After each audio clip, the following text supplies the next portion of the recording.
Shalom saudara, di era Pentakosta ketiga ini, Gembala kita, Pendeta Dr. Insinyur Niko Nyotraharjo, terus menekankan mengenai pencurahan Roh Kudus yang terbesar dan terakhir, sedang dan akan terjadi, supaya menyelesaikan amanat agung Tuhan Yesus.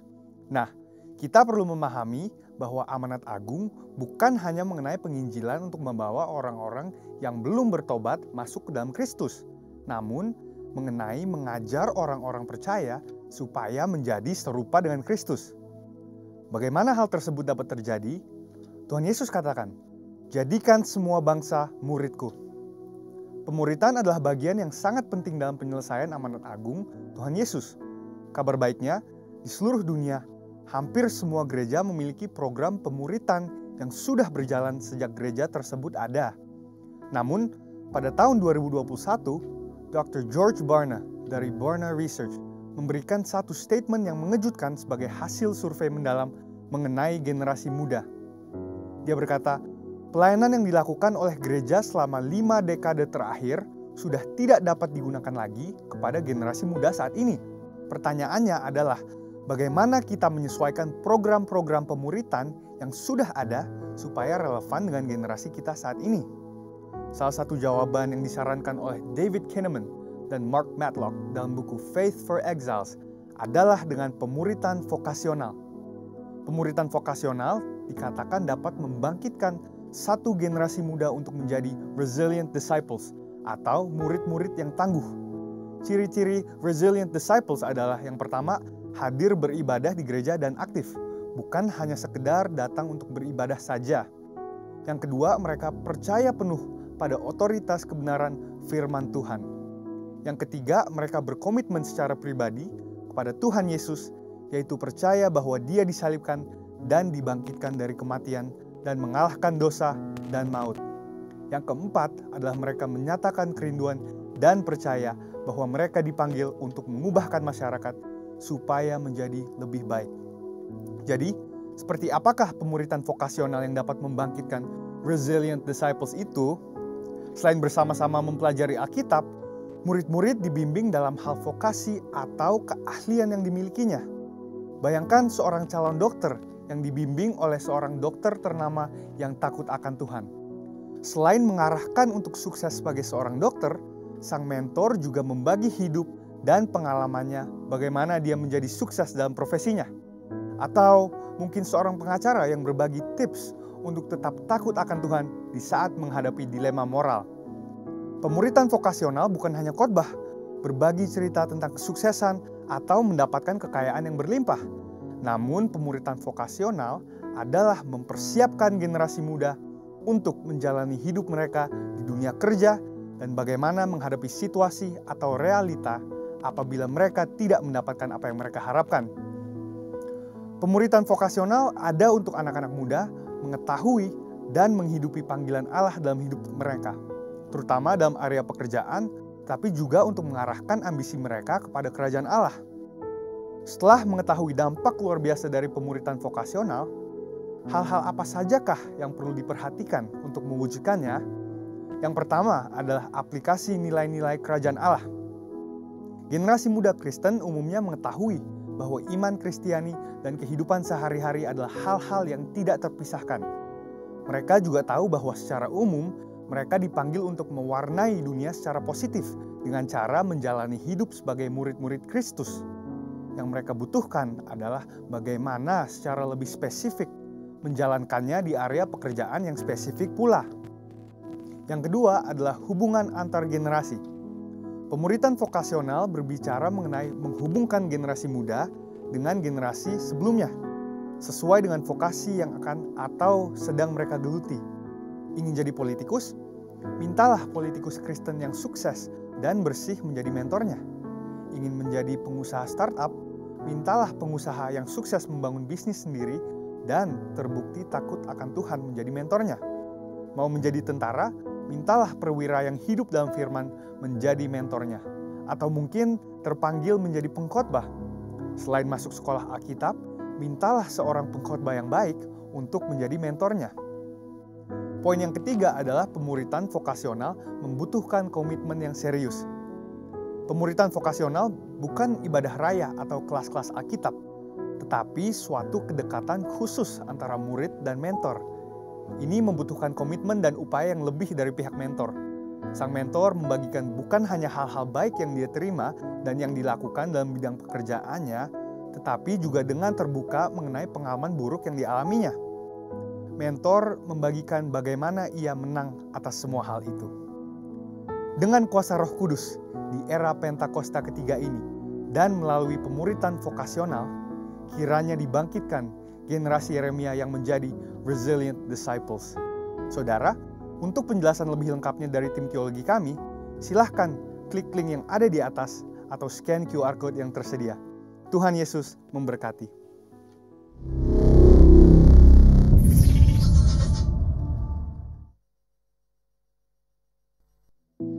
Mazmur 91. Dalam lindungan Allah. Orang yang duduk dalam lindungan yang maha tinggi dan bermalam dalam naungan yang maha kuasa akan berkata kepada Tuhan, tempat perlindunganku dan kubu pertahananku, Allahku yang kupercayai. Sungguh, dialah yang akan melepaskan engkau dari jerat penangkap burung, dari penyakit sampar yang busuk. Dengan kepaknya ia akan menudungi engkau, di bawah sayapnya engkau akan berlindung. Kesetiaannya ialah perisai dan pagar tembok.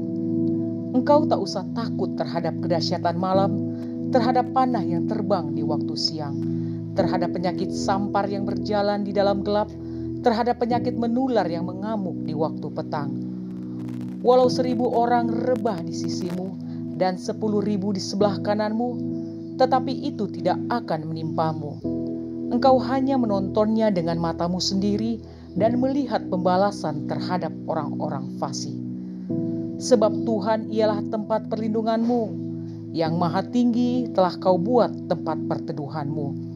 Malapetaka tidak akan menimpa kamu, dan tulah tidak akan mendekat kepada kemahmu.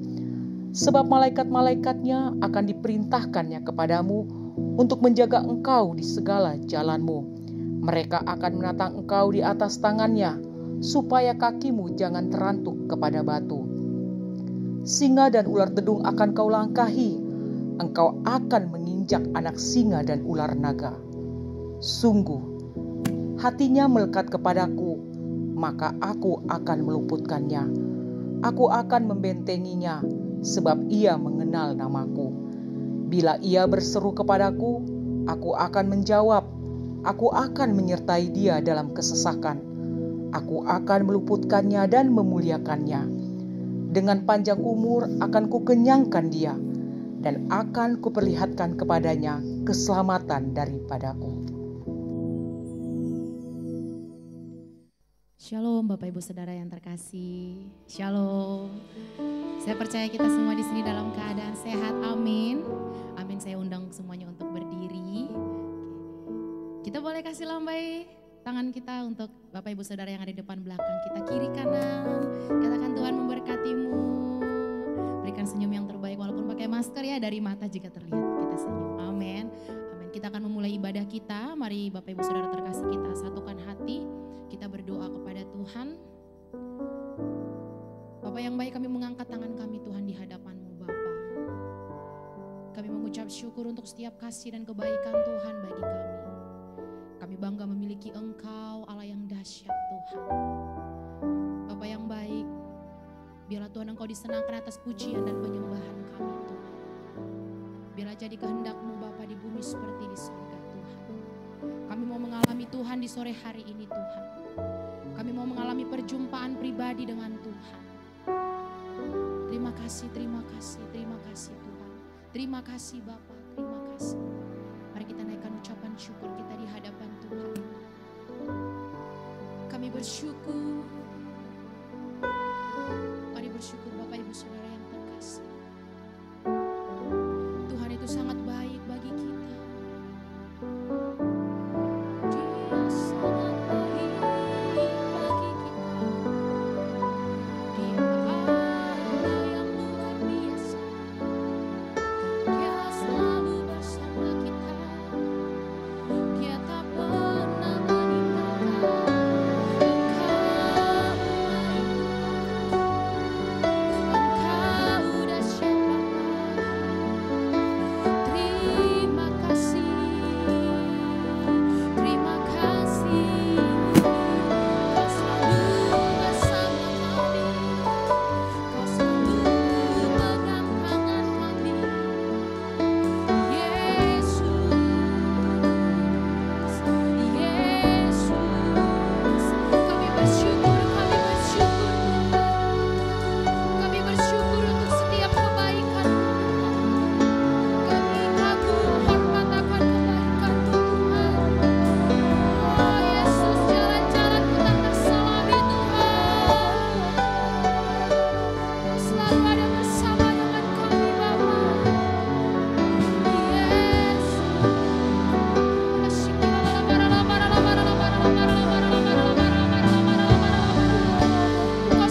Dipuji Tuhan.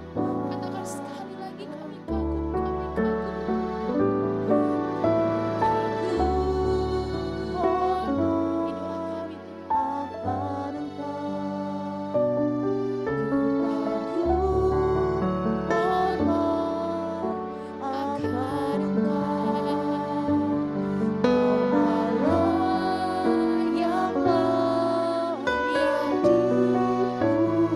Yang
endless days we will sing your praise.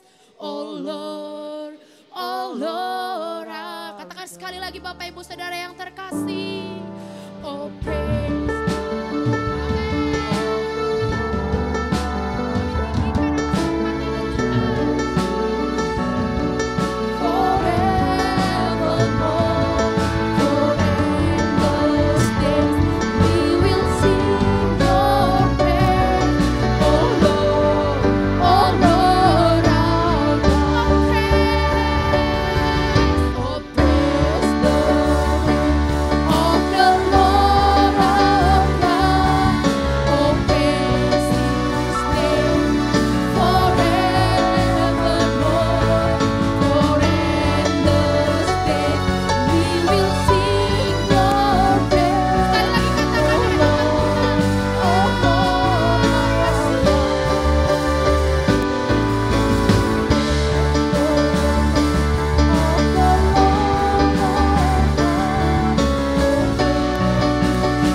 Masih semangat memuji Tuhan. Amin. Apapun persoalan yang kita alami, yang kita tahu adalah Allah sumber kuat kita. Amin. Kita mengangkat pujian ini dengan sukacita.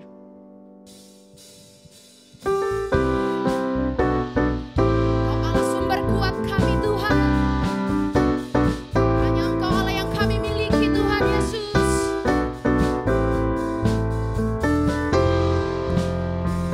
Kita katakan pujian ini. Hanya Kau milikku di surga. Amin. Tiada yang ku miliki di bumi.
semesta, pemilik kehidupan.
Mari Bapak Ibu kita sama-sama mendeklarasikan Pentakosta ketiga.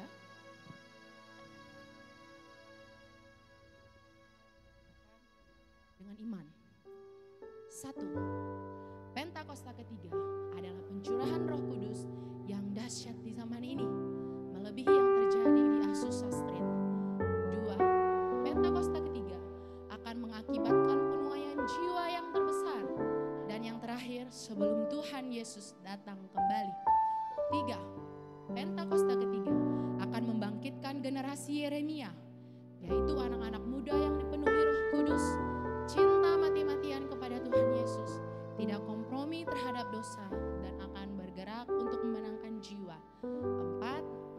Pentakosta ketiga lahir di Indonesia yang bergerak ke bangsa-bangsa.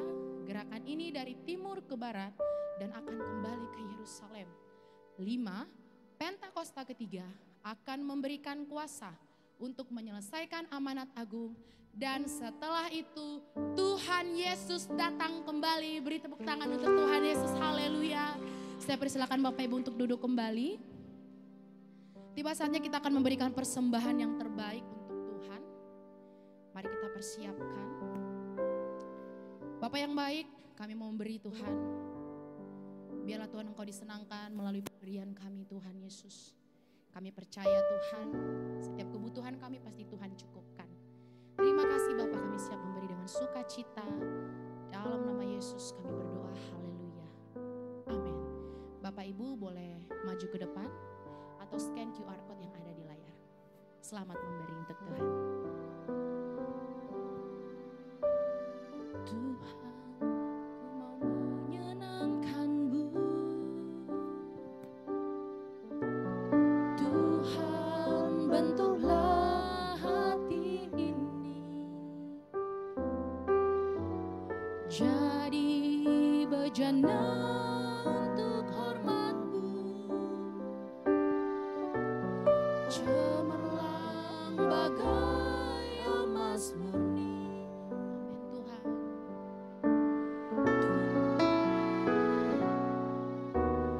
Tuhan, ku serahkan hatiku. Semua ku berikan padamu. Kuduskan hingga tulus selalu.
Berhembus kuasa roh Allah.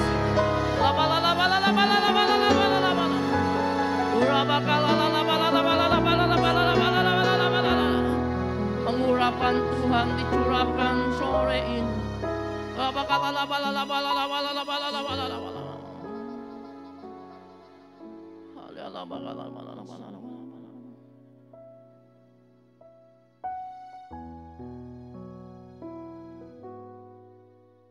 Kami percaya Tuhan, Yesus sudah bangkit. Kuasa kebangkitannya itu yang mengubahkan hidup kami. Hari ini kami merasakan kehadiran-Mu di tempat ini. Kami percaya hari ini di tempat ini mujizat terjadi. Yang sakit Tuhan sembuhkan. Yang punya masalah Tuhan berikan jalan keluar. Ada kemenangan di tempat ini. Terima kasih Bapa, terima kasih Tuhan. Berbicara Tuhan pada sore hari ini. Bukan oleh kuat dan gagah perkasa saya, melainkan Tuhan yang bekerja. Terima kasih Bapa. Di dalam nama Tuhan Yesus Kristus, kami berdoa dan mengucap syukur. Kita semua yang percaya katakan, amin. Silakan dulu Bapak Ibu sekalian. Nanti saya minta satu orang bantu saya baca firman Tuhan ya dengan mic. Dan saya minta pemain keyboardnya tinggal. Shalom. Apa kabar? Puji Tuhan. Terima kasih buat Pak Budi, buat gembala setempat yang sudah memberikan saya kepercayaan untuk menyampaikan firman Tuhan pada saat ini.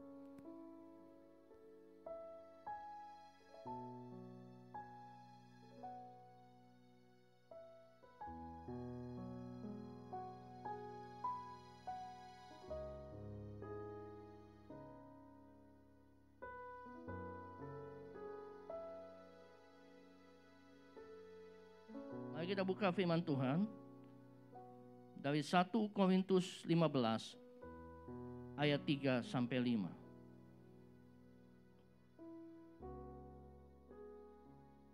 Tadi salah seorang bacakan buat saya. Demikian firman Tuhan. Sebab yang sangat penting telah aku sampaikan kepadamu, yaitu apa yang telah kuterima sendiri, ialah bahwa Kristus telah mati karena dosa-dosa kita sesuai dengan kitab suci, bahwa ia telah dikuburkan dan bahwa ia telah dibangkitkan pada hari yang ketiga sesuai dengan kitab suci, bahwa ia telah menampakkan diri kepada Kefas dan kemudian kepada ke-12 muridnya. Amin. Berita baik pada sore hari ini buat kita semua. Yesus sudah bangkit.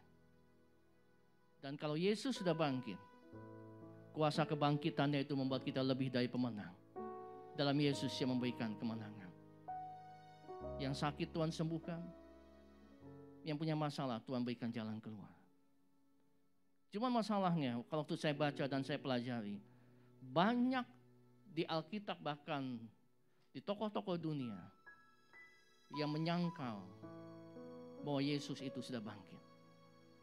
Salah satunya adalah teolog Jerman yang bernama Rudolf Bultmann. Dia mengatakan bahwa Yesus itu mati, tetapi hanya ajarannya saja yang hidup. Nah, ada beberapa teori yang menyangkal tentang kebangkitan Yesus. Yang pertama adalah ada yang mengatakan bahwa mayat Yesus itu dicuri oleh murid-muridnya. Mari kita lihat Matius 28 ayat 12 sampai 13. Tolong bacakan.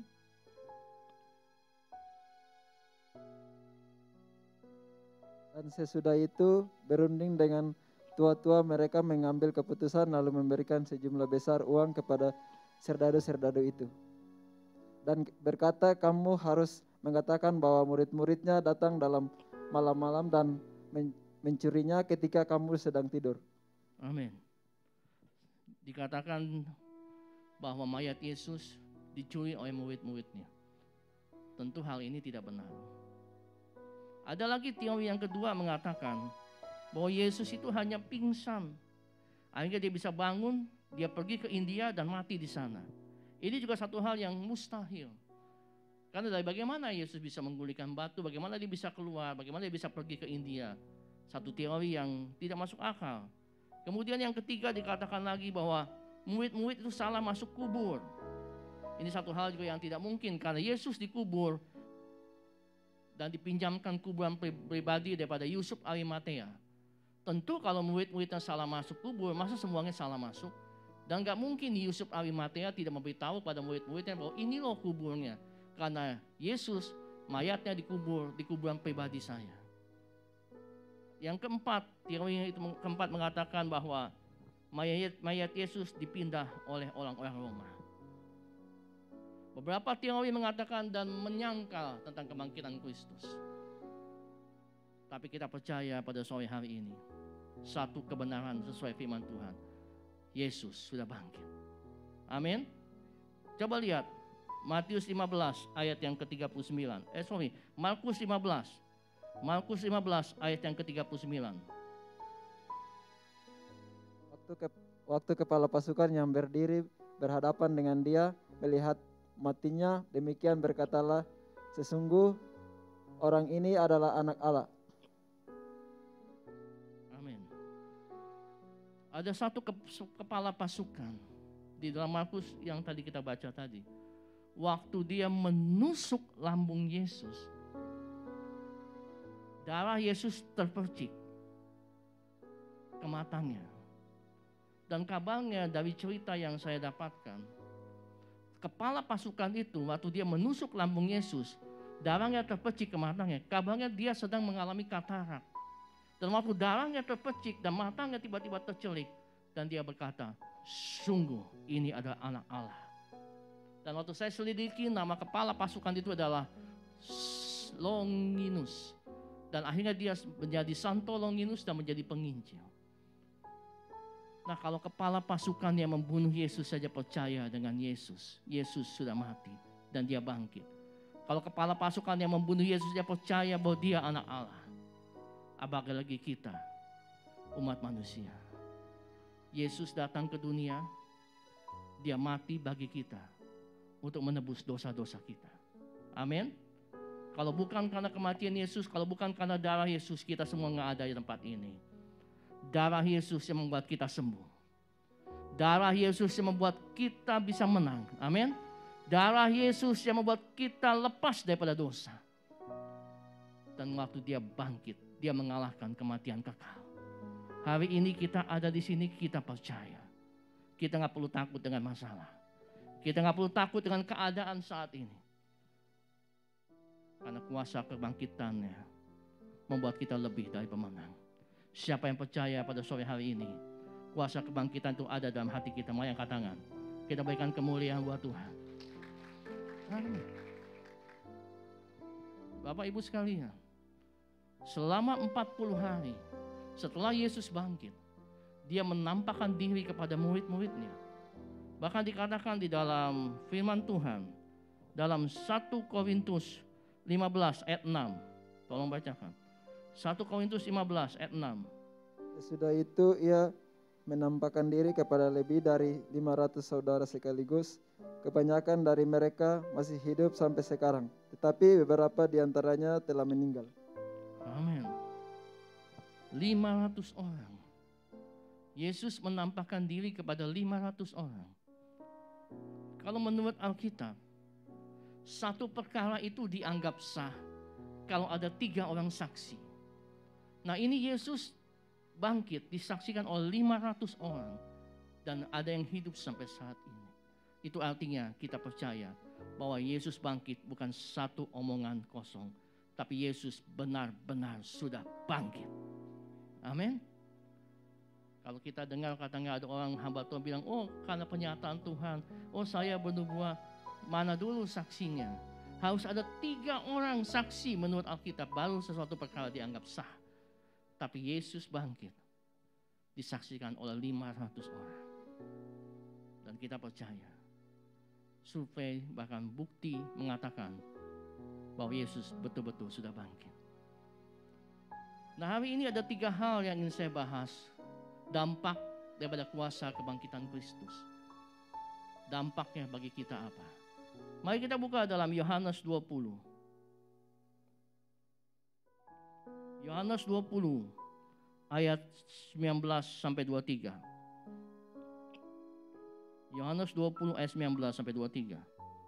Ketika hari sudah malam, pada hari pertama minggu itu berkumpullah murid-murid Yesus di suatu tempat dengan pintu-pintu yang terkunci karena mereka takut kepada orang-orang Yahudi.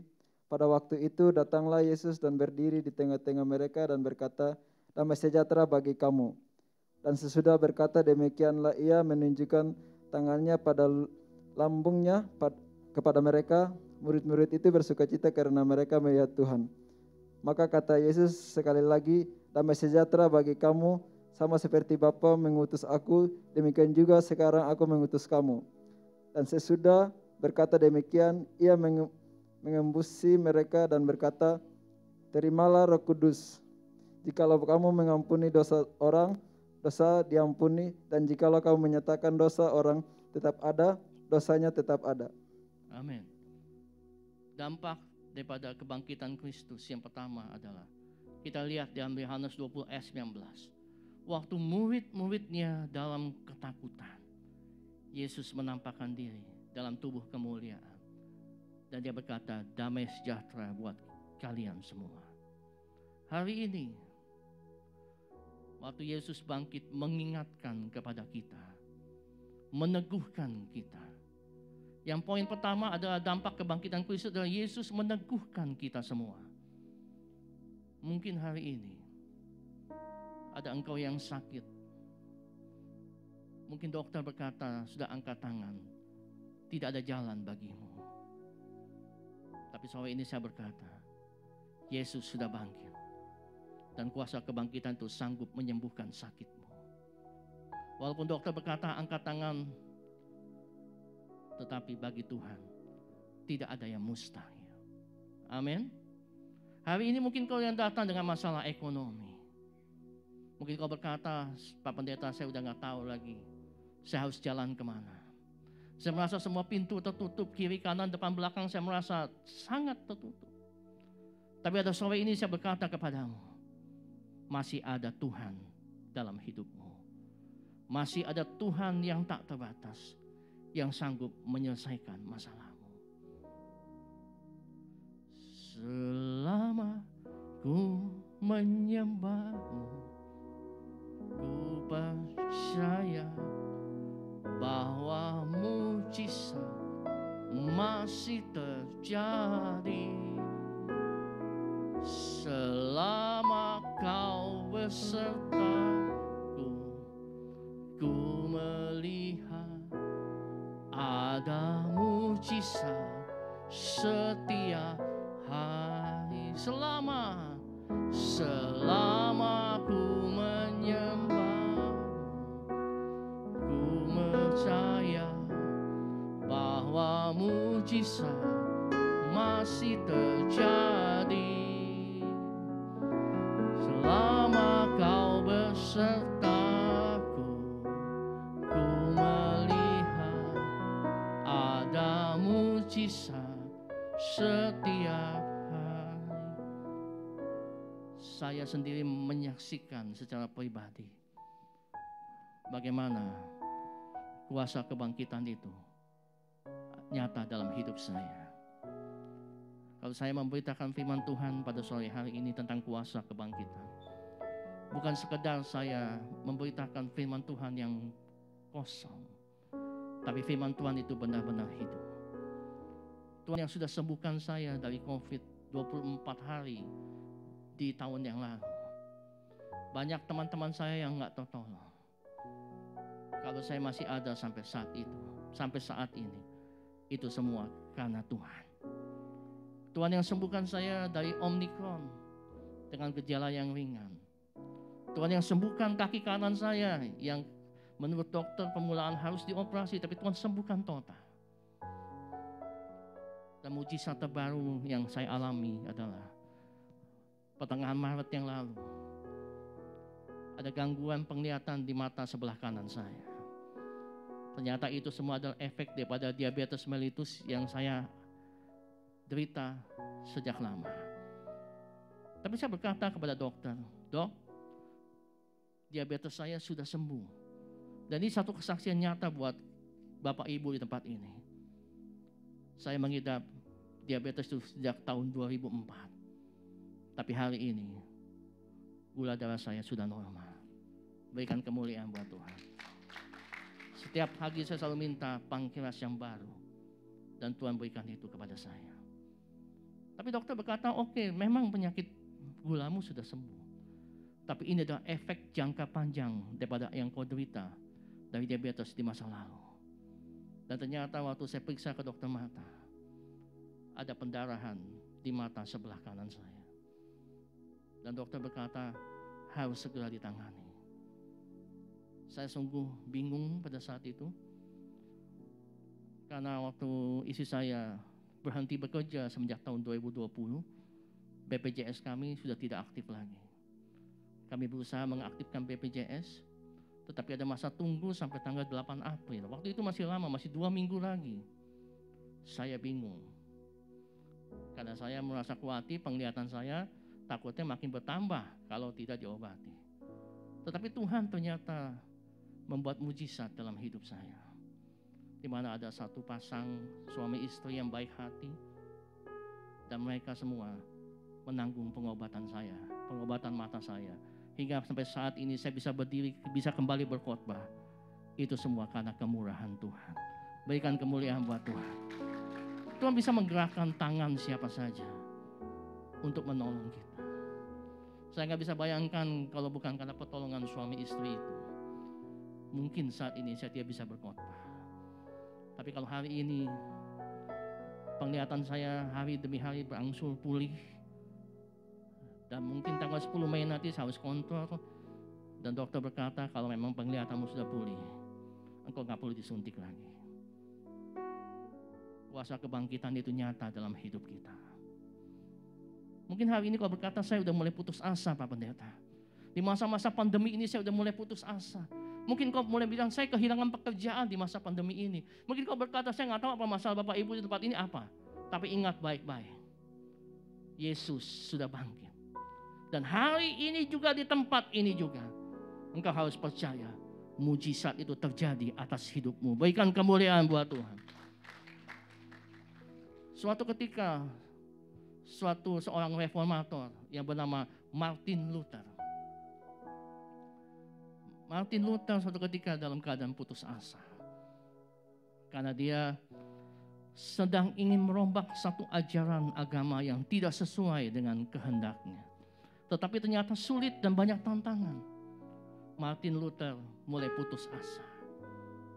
Kemudian suatu ketika istrinya, Katharina Dondora, suatu pagi-pagi istrinya Katharina berpakaian hitam-hitam. Kemudian Martin berkata, kenapa pagi ini kamu berpakaian hitam-hitam? Istrinya berkata, saya mau ziarah ke makam Yesus. Martin Luther kemudian marah. Kamu jangan bicara sembarangan. Yesus sudah bangkit. Lalu kenapa engkau masih berduka? Yesus sudah bangkit. Lalu mengapa engkau bilang kau mau ziarah ke makam Yesus? Tidak tahukah engkau bahwa Yesus sudah bangkit? Kemudian istrinya Katharina berkata, kalau engkau tahu Yesus sudah bangkit, kenapa engkau putus asa? Kalau engkau tahu bahwa Yesus sudah bangkit, kenapa engkau takut dengan masalahmu? Percayalah, kuasa kebangkitan Kristus sanggup menyelesaikan masalahmu. Dan saya percaya sore hari ini, kuasa kebangkitan Kristus sanggup menyelesaikan masalah kita di tempat ini. Amin. Dan saya percaya kuasa kebangkitan Kristus akan sanggup menyembuhkan sakitmu sore hari ini. Ini kesaksian hidup saya.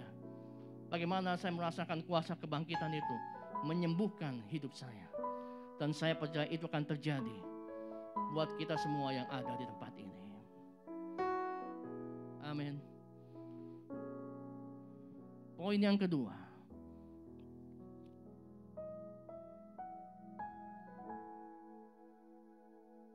Apa dampak kuasa kebangkitan Kristus buat kita semua di tempat ini?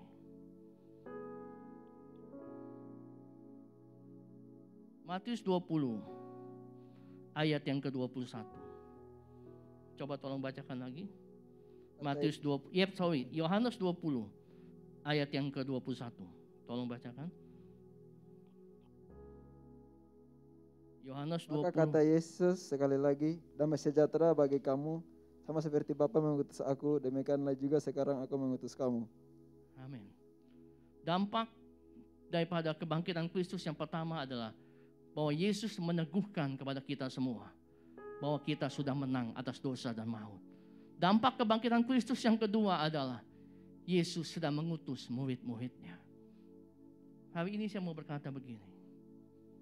Kalau engkau mengalami kasih Tuhan, kalau kau mengalami kuasa kebangkitan Kristus, kalau kau mengalami lawatan Allah dalam hidupmu, jangan berhenti di situ saja. Amin. Amin. Jangan berhenti di situ saja. Keluar dan beritakanlah firman Tuhan lewat kesaksian hidupmu. Bukankah firman Tuhan berkata, pergilah jadikanlah semua bangsa muridku. Itu tugas amanat agung yang harus kita laksanakan. Jadi poin yang kedua dampak kebangkitan Kristus adalah bahwa Yesus mengutus kita semua untuk memberitakan firman Tuhan. Amin. Kemarin salah satu anggota kul kami, dia hubungin saya, dia bilang gini, Pak Roni ada tabung oksigen nggak? Kemudian istri saya berkata, oh ada tabung oksigen, masih itu bekas papa saya pakai, ada 6 kubik tabung oksigen, boleh nggak saya pinjam? Karena saya punya teman, kankernya udah menyebar ke seluruh tubuh, dia butuh kursi roda dan dia butuh oksigen. Terus saya bilang kalau kursi roda nggak ada karena udah terlanjur dipinjamkan kepada teman istri saya. Kalau tabung oksigen ada, silakan pinjam. Akhirnya teman saya itu datang, dia bawa tabung oksigen besar begini, 6 kubik, ya. Dia bawa ke rumah sakit di Citra Raya, Tangerang. Itu jauh sekali. Dia berkata, walaupun jauh, tapi saya mau tolong teman saya itu. Luar biasa sekali. Saya salut sama teman saya itu. Malah waktu itu dalam keadaan sore saya hujan besar, dia tetap setir mobil sendiri sampai ke Citra Raya dan dia serahkan tabung oksigen itu untuk temannya yang menderita kanker itu. Maya pada saat ini, kita nggak tahu sampai kapan kita bisa hidup. Tapi selama kita masih sehat, itu semua karena anugerah Tuhan. Amin. Oleh sebab itu, marilah kita pakai hidup kita untuk menjadi berkat bagi orang lain. Betul? Amin. Mari kita pakai hidup kita untuk jadi berkat bagi orang lain. Saya kemudian pikir lagi dan saya merenungkan. Hukum tabur tuai itu ternyata betul ada di muka bumi ini. Waktu saya mendapatkan pertolongan untuk pengobatan mata saya dari sepasang suami istri itu, kemudian waktu saya berdoa, saya merenung. Tiba-tiba Tuhan ingatkan, berapa bulan yang lalu, berbulan-bulan ini, saya lupa bulan apa, saya pernah menolong seorang hamba Tuhan yang kena kanker nasofaring. Hamba Tuhan itu kena kanker nasofaring, dia harus disinar, tulangnya disinar di rumah sakit Cipto. Saya kenal hamba Tuhan itu dan Tuhan gerakkan saya untuk menyumbang dia. Bagi saya jumlah itu besar, tapi Tuhan gerakkan saya sumbang dia. Dia sampai terima kasih Pak Roni, saya betul-betul merasa terharu. Karena dia harus nginap di hotel. Setelah dia disinar, dia nggak boleh pulang ke rumah, dia harus nginap di hotel. Saya berikan apa yang saya punya buat dia. Dan Tuhan bilang, apa yang kau tabur, itu juga yang kau tuai. Engkau menolong hamba Tuhan itu, dia berdoa buat engkau. Dan saat engkau butuh pertolongan, Tuhan juga menggerakkan tangan orang lain untuk menolongmu. Itulah hukum tabur dan tuai. Kita manusia adalah makhluk sosial yang gak bisa berdiri sendiri. Betul? Amin. Kemarin di KUL saya membawakan firman Tuhan tentang relationship, tentang arti persahabatan. Di situ dikatakan bahwa manusia itu gak bisa hidup sendiri. Kita bukan Superman yang bisa segala-galanya. Ada kalanya kita di atas, kita kuat. Kita menolong orang yang lemah. Tapi ada kalanya mungkin suatu saat kita jatuh ke bawah. Dan pada saat itu, kita akan ditolong orang lain yang mungkin pernah kita tolong di masa lalu. Itulah manusia, makhluk sosial. Oleh sebab itu, seperti kita adalah sahabat Allah. Demikian juga kita harus mengembangkan persahabatan kita dengan semua orang.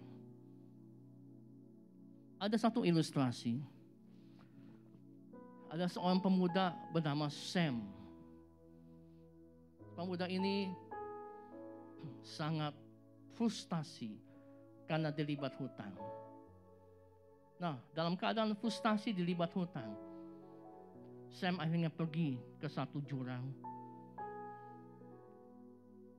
Dan dia berkata, udah gak ada artinya lagi saya hidup. Akhirnya dia terjun dari jurang itu ke bawah untuk bunuh diri. Tetapi waktu si Sam itu terjun ke bawah untuk bunuh diri, ada satu orang pemuda lain yang namanya Eddie.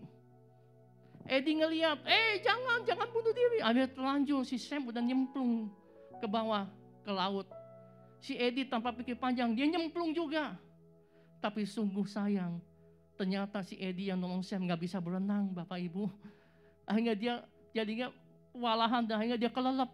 Si Sam yang tadinya lagi mau bunuh diri, dia ngeliat, loh kok ada orang lain juga yang ikut bunuh diri sama saya ya.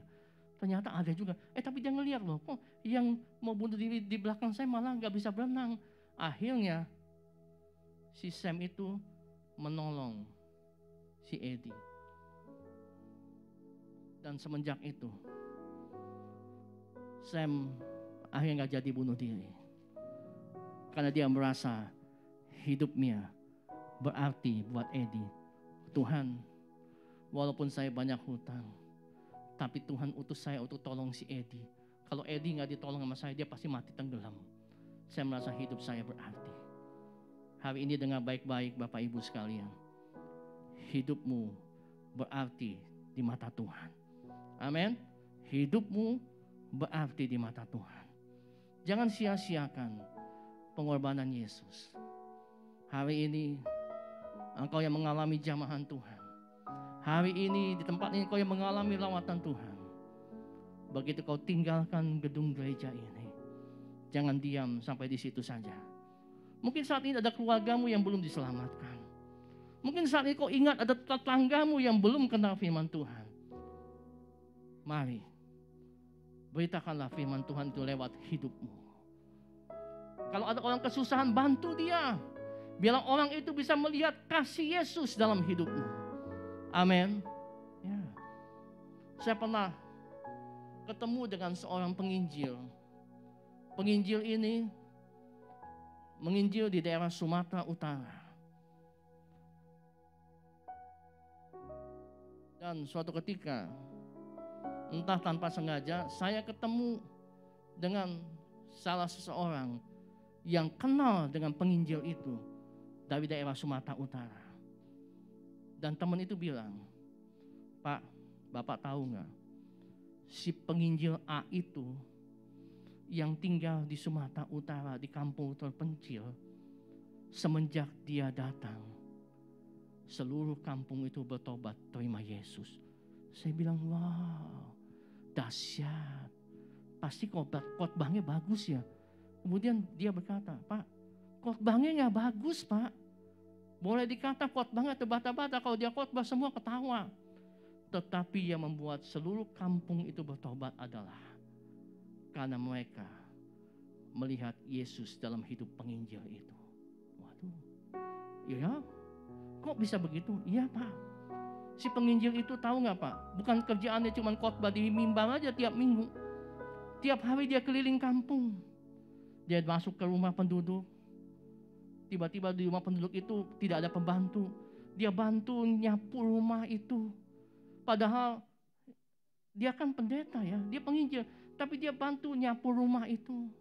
Dia bantu beresin rumah itu. Kan rumah itu gak ada pembantu. Dia lagi lari lagi ke kampung yang ke rumah penduduk yang lain. Kebetulan di situ ada kakek lanjut usia. Anaknya lagi mau ganti pampers kakeknya. Penginjil itu biar saya yang bantu. Penginjil itu ganti pampers kakeknya. Pokoknya dia tiap hari dia jalan ke tiap rumah. Apa yang dia bisa bantu. Sampai kata orang ini, penginjil itu sampai ahli loh ganti pampers.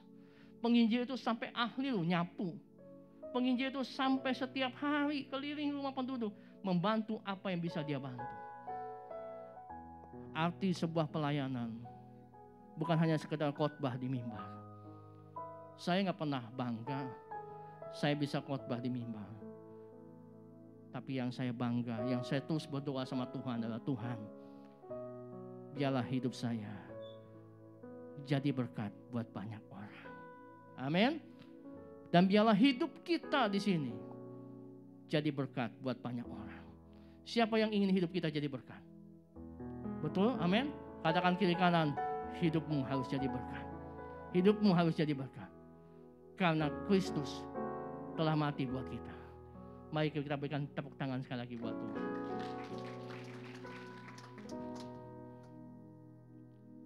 Itu poin yang kedua. Adalah tentang bagaimana dampak kebangkitan Kristus. Mari kita lihat poin yang ketiga. Poin yang terakhir. Dalam Yohanes 20 ayat 22 dan 23. Tolong bacakan. Sesudah berkata demikian, ia membus mereka dan berkata, terimalah Roh Kudus. Jikalau kamu mengampuni dosa orang, dosanya diampuni. Dan jikalau kamu menyatakan dosa orang tetap ada, dosanya tetap ada. Amin.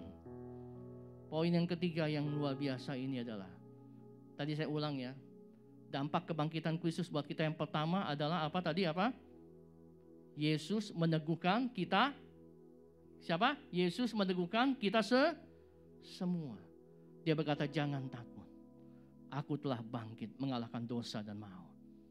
Yang kedua, dampak kebangkitan Kristus adalah dia berkata, aku mengutus kamu jadi berkat bagi banyak orang. Poin yang ketiga, dampak kuasa kebangkitan Kristus adalah apa? Yesus memperlengkapi kita dengan kuasa Roh Kudus untuk membuat tanda-tanda yang heran. Amin.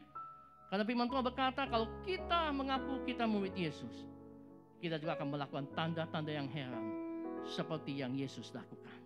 Mari kita lihat poin yang terakhir ini, firman Tuhan ini.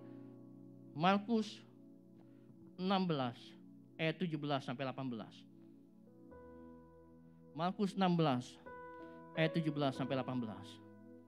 Tanda-tanda ini akan menyertai orang-orang yang percaya. Mereka akan mengusir setan-setan demi namaku.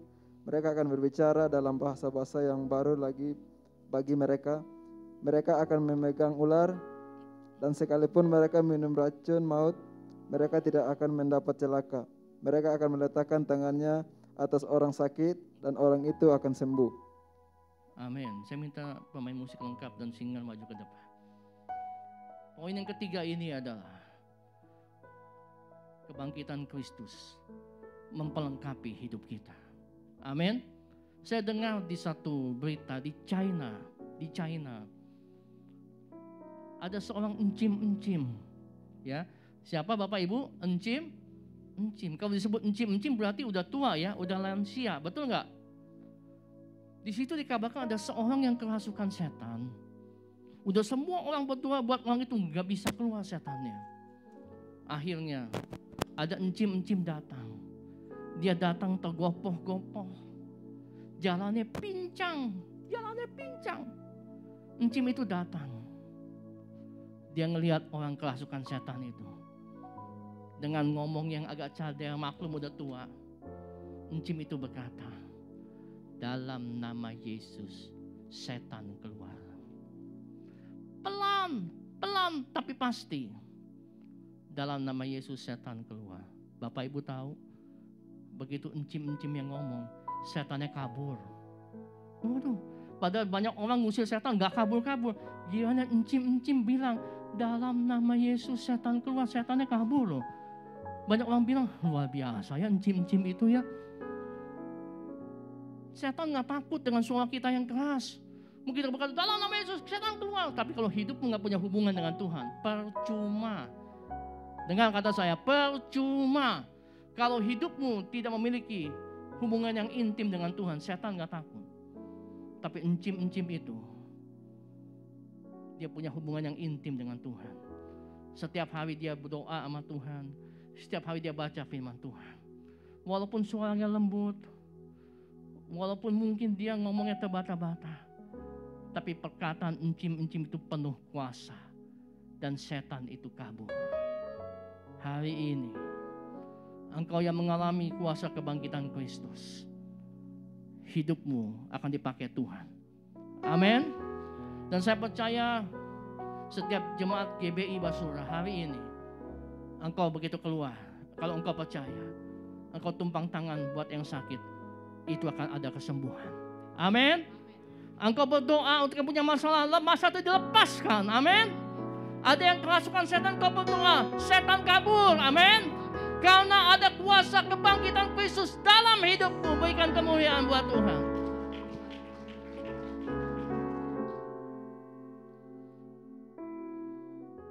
Saya akan tutup dengan satu ilustrasi ini. Ilustrasi ini menggugah hati saya. Suatu ketika, ini satu kejadian nyata. Bertahun-tahun yang lalu di daerah Siberia. Waktu itu masih jajahan Uni Soviet. Dibawalah 40 orang. 40 orang yang percaya Yesus. Dibawa menghadap pengadilan dan akan siap dipenggal. Orang ke-1 dikatakan begini, kamu sangkal Yesus. Orang ke-1 bilang, tidak.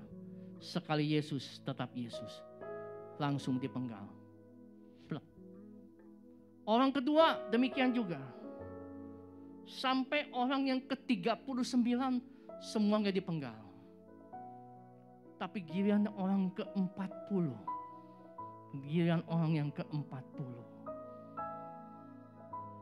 Waktu mau dipenggal, dikatakan begini, percaya Yesus? Tidak, saya tidak. Maksudnya, kamu mau sangkal Yesus? Tidak, saya tetap percaya Yesus.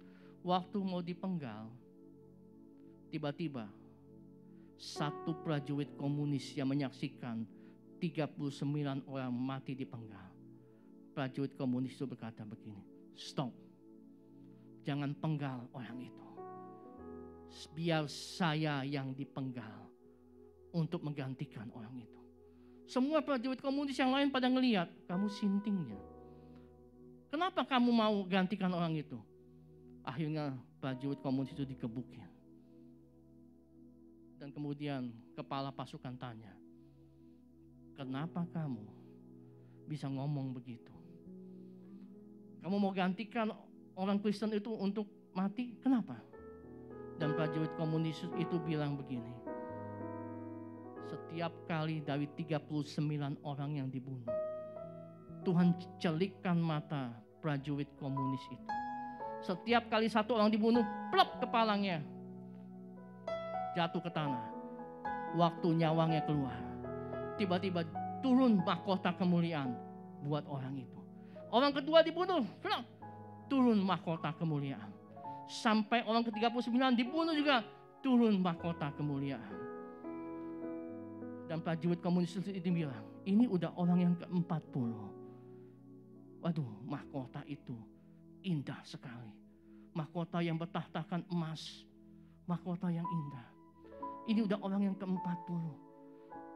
Ini adalah mahkota terakhir.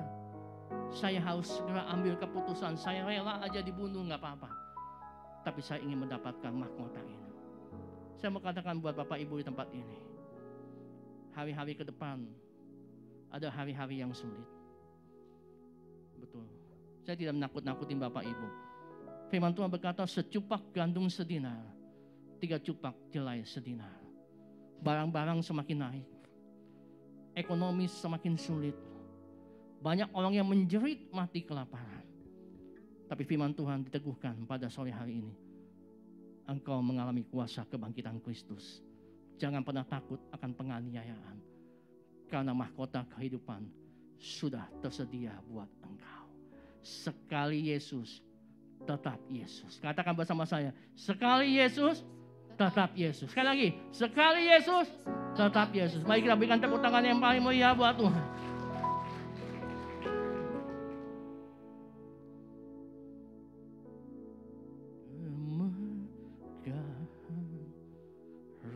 raja dalam kemuliaan. Bumi pun bersuka, bumi pun bersuka. Tiada tanda lamta, gemerlap pun sirna. Umatnya bersujud mendengar suaranya besar, besar.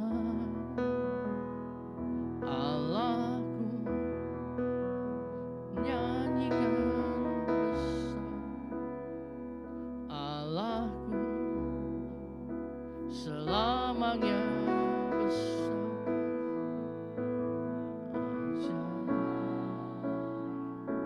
Tuhanku, dari awal katakan kemegahan.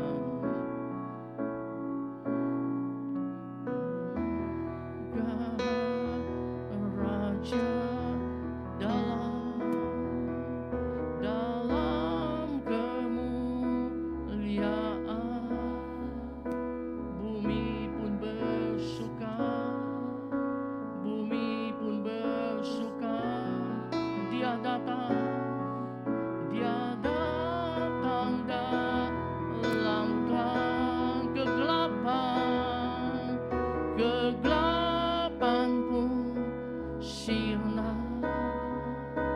Umatnya bersujud mendengar suaranya besar, besar.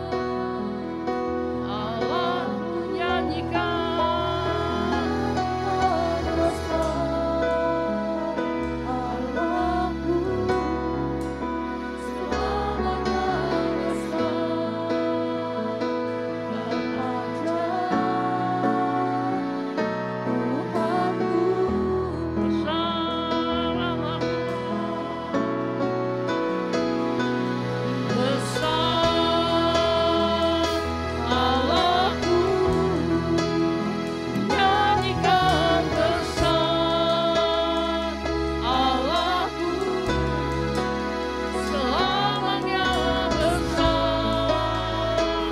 Dan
bangkit berdiri, katakan besar Allahku.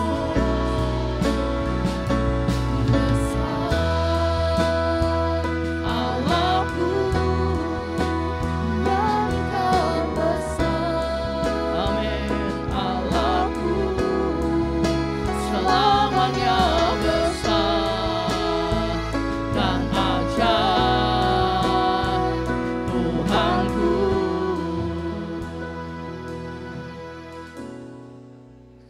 saya mengatakan hari ini ada yang ingin Tuhan lakukan buat kita semua di tempat ini. Kalau saya mengalami mujizat, saya percaya kuasa kebangkitan itu akan dialami oleh Bapak Ibu di tempat ini. Jangan pernah tinggalkan gedung gereja ini tanpa engkau mengalami lawatan Allah. Mari kita angkat kedua belah tangan kita. Apapun masalahmu pada hari ini, serahkan ke dalam tangan Tuhan. Apakah masalah ekonomi? Atau mungkin masalah usahamu?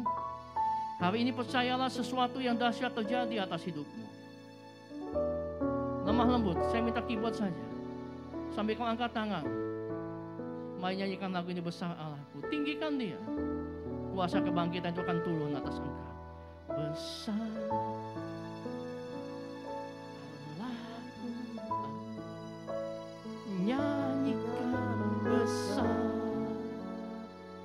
Allahku, selamanya besar dan ajaib.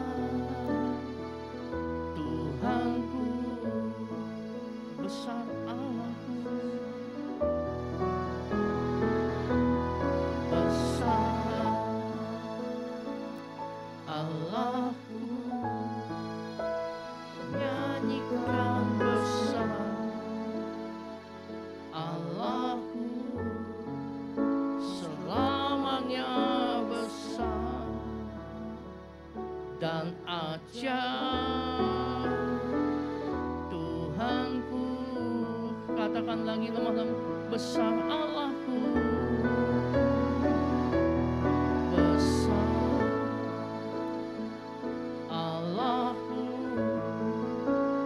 nyanyikan besar Allahku, selamanya besar dan ajaib. Tuhanku, how great is our God.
Biarkan Roh Kudus itu mengalir saat ini.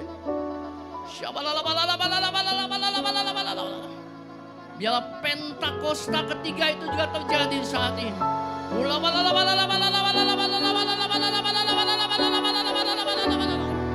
Kuasa kebangkitan Kristus terjadi hari ini.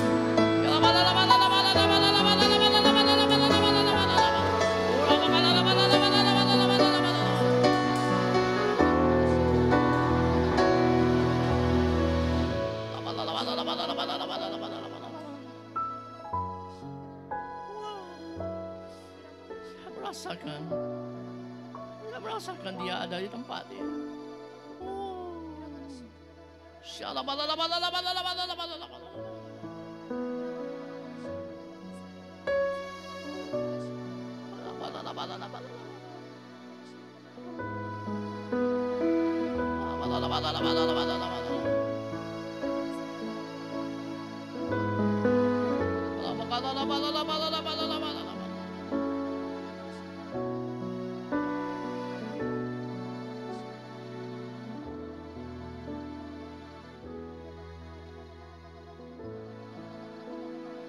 Biarkan dia bekerja saat ini.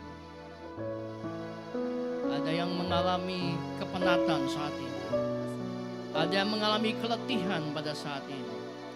Ada yang mengalami keputusasaan pada saat ini. Dengan baik-baik Yesus sudah melawatmu. Yesus sudah bangkit. Kuasa kebangkitan itu mengalahkan setiap dosa, maut dan masalah.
Kasih Tuhan.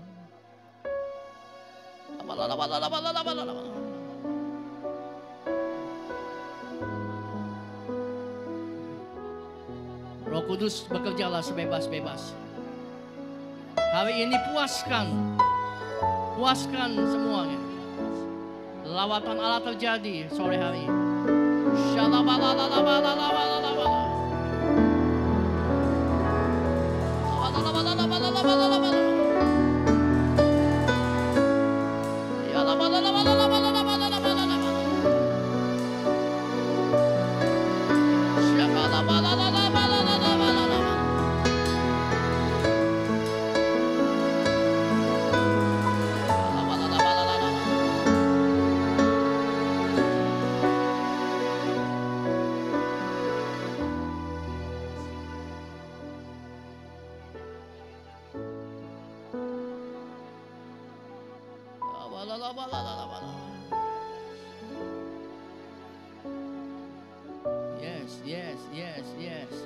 Yes.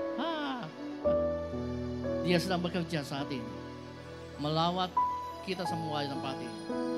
Rabakarabata shiki dakatabata. Irabakarabata shikin di dalam batas. Iramaganabakaraba sukuralabakaralaba. Iralabakaralabakaralabakaralabakaralaba.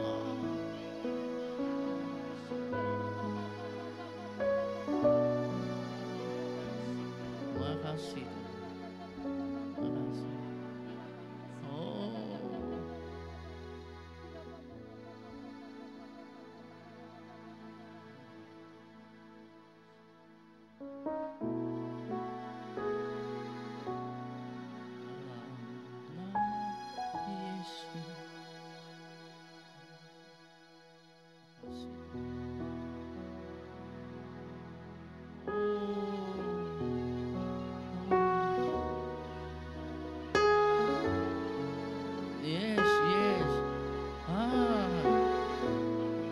Perawatan Tuhan sedang terjadi saat ini. Oh. Lawa.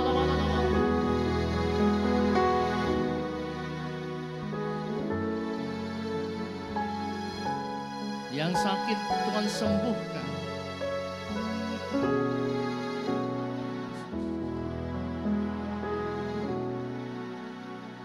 Dalam nama Yesus ada kesembuhan. Dalam nama Yesus ada keselamatan. Yang buta melihat, yang lumpuh berjalan. Dalam nama Yesus ada mujizat. Nyanyikan lagu ini, dalam nama Yesus. Dalam nama Yesus ada kesembuhan. Dalam nama Yesus ada keselamatan. Yang buta melihat, yang lumpuh berjalan. Dalam nama Yesus ada mujizat. Nama Yesus, nama Yesus, nama Yesus, nama Yesus yang sembuhkanku. Nama Yesus, nama Yesus, nama Yesus yang pulihkan. Katakan sama-sama, dalam nama Yesus. Dalam nama Yesus ada kesembuhan. Dalam nama Yesus ada keselamatan. Yang buta melihat, yang lumpuh berjalan. Dalam nama Yesus ada mujizat. Katakan nama Yesus, nama Yesus, nama Yesus, nama Yesus yang sembuhkanku. Nama Yesus, nama Yesus, nama Yesus yang pulih. Katakan sekali lagi, nama Yesus.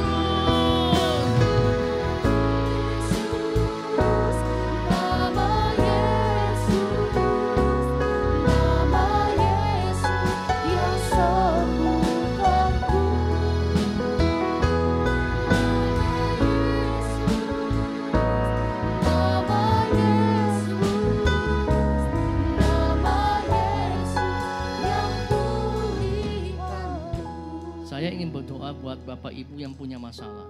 Di tempat saja. Bapak Ibu angkat tangan. Di tempat Bapak Ibu saja. Apapun masalahmu, engkau mungkin saat ini sakit. Engkau mungkin saat ini sedang mengalami problem dalam keuanganmu. Problem dalam usahamu. Angkat tanganmu. Saya mau berdoa buat Bapak Ibu. Hari ini kuasa kebangkitan Kristus mengubah hidupmu. Dia berkata, ini aku sudah bangkit. Aku adalah Yesus yang hidup, yang akan menyelesaikan masalahmu, akan menyelesaikan sakitmu. Ini aku, utuslah aku. Dan kau akan dipakai Tuhan. Dan kau akan dipelengkapi dengan kuasa Roh Kudus. Masih ada yang angkat tangan? Bapak Ibu, saya mau berdoa buat kalian. Tuhan, aku mau berdoa buat setiap jemaat Tuhan yang mengangkat tangan pada saat ini. Kuasa kebangkitan Kristus ada di tempat ini. Engkau yang sakit, kuasa biru darah Yesus sudah menyembuhkan engkau. Engkau yang punya masalah, kuasa darah Yesus sudah menyelesaikan masalahmu. Engkau yang dalam tertindas, kuasa darah Yesus membuat engkau lebih dari pemenang dalam Yesus yang memberikan kemenangan. Hari ini, kemenangan itu sudah terjadi atasmu. Hari ini, Kuasa kebangkitan itu sudah terjadi atas hidupmu. Di dalam nama Tuhan Yesus, dalam nama Yesus, mujizat terjadi di tempat ini. Berikan tepuk tangan buat Tuhan. Terima kasih Tuhan buat sore hari ini. Hamba-Mu selesai bicara. Hamba-Mu gak ada artinya apa-apa. Hamba-Mu hanya manusia biasa.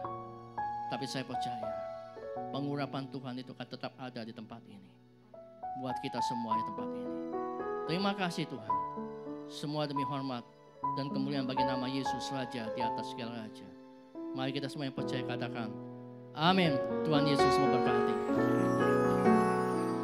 Terima kasih untuk hambanya. Kita diberkati oleh firman Tuhan. Amin. Amin.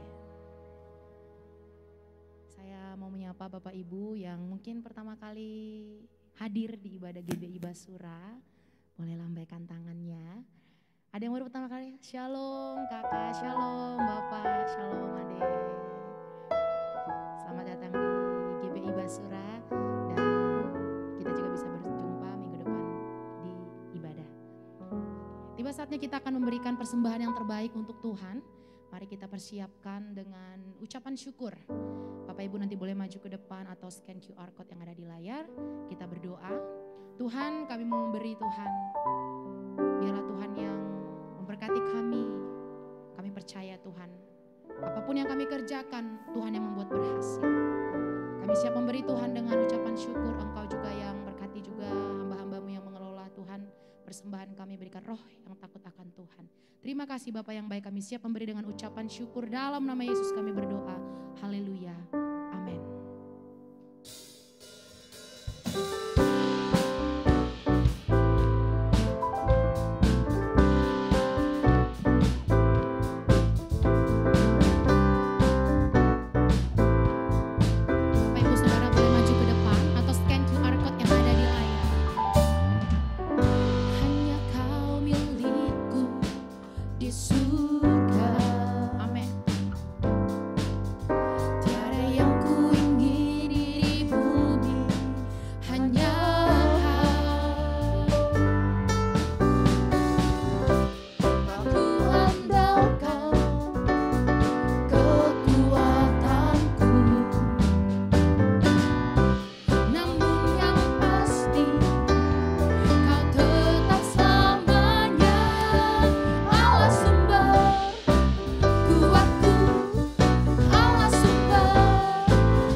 Sebelum kita mengakhiri ibadah kita berdoa.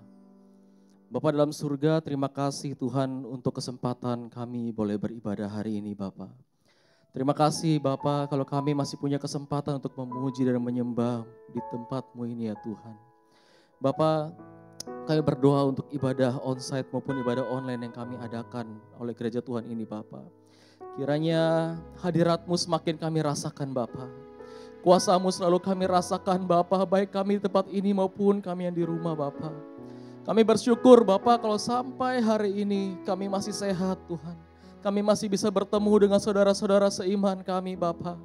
Kami tahu itu semua karena kebaikan-Mu ya Bapa. Bapa terima kasih Bapa untuk persembahan yang boleh kami berikan hari ini Tuhan.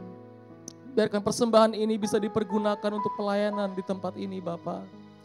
Bapak terima kasih untuk firman Tuhan yang boleh kami dengarkan hari ini Tuhan. Kami berdoa Bapa agar kami bukan hanya menjadi pendengar firman Tuhan Bapa. tapi kami juga menjadi pelaku-pelaku firman Tuhan. Bapak, kami berdoa ya Bapak, untuk Bapak Pendeta Roni Tatan yang sudah menyampaikan firman Tuhan hari ini. Engkau berkati beliau, istrinya, anaknya, keluarga besarnya, semua dengan berkat-Mu yang sempurna. Engkau berikan hikmat-Mu yang luar biasa, agar dimanapun beliau berada, hidupnya hanya untuk memuliakan Tuhan. Dan beliau menjadi berkat bagi banyak orang. Oh Bapak, kami berdoa juga Bapak untuk gembala kami di tempat ini, Pak Budi Iwono. Kiranya Engkau berkati beliau dengan berkat-Mu yang melimpah. Anak istrinya Engkau berkati, berikan hikmat-Mu lebih dan lebih lagi. Sehingga dimanapun beliau berada, nama Tuhan dipermuliakan dan banyak jiwa datang kepadamu.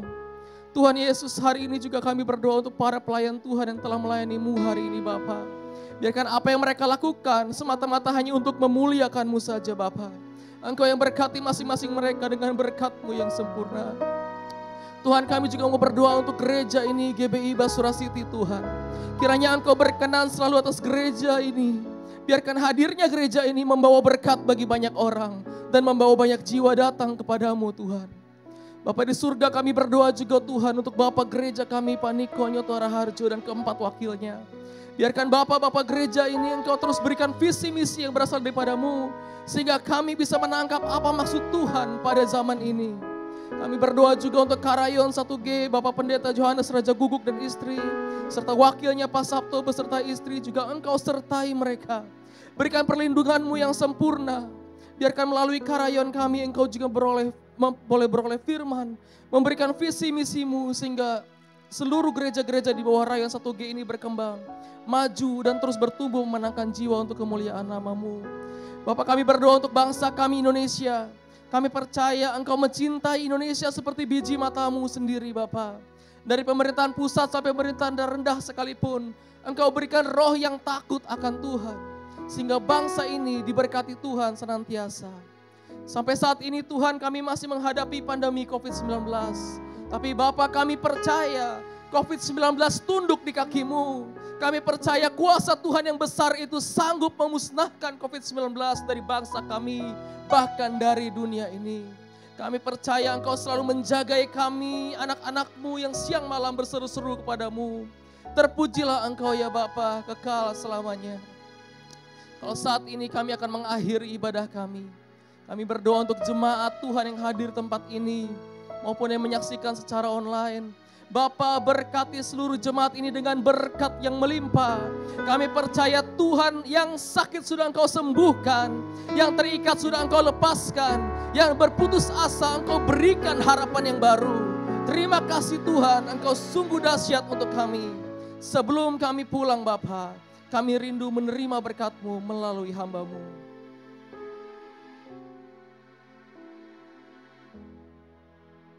Mari kita arahkan tangan kita, kita angkat kedua tangan kita. Jika kau sungguh-sungguh mendengarkan kebenaran firman Tuhan, maka inilah yang akan terjadi atasmu. Diberkatilah keluar masukmu. Engkau akan jadi kepala dan tidak pernah jadi ekor. Engkau akan terus naik dan tidak pernah turun.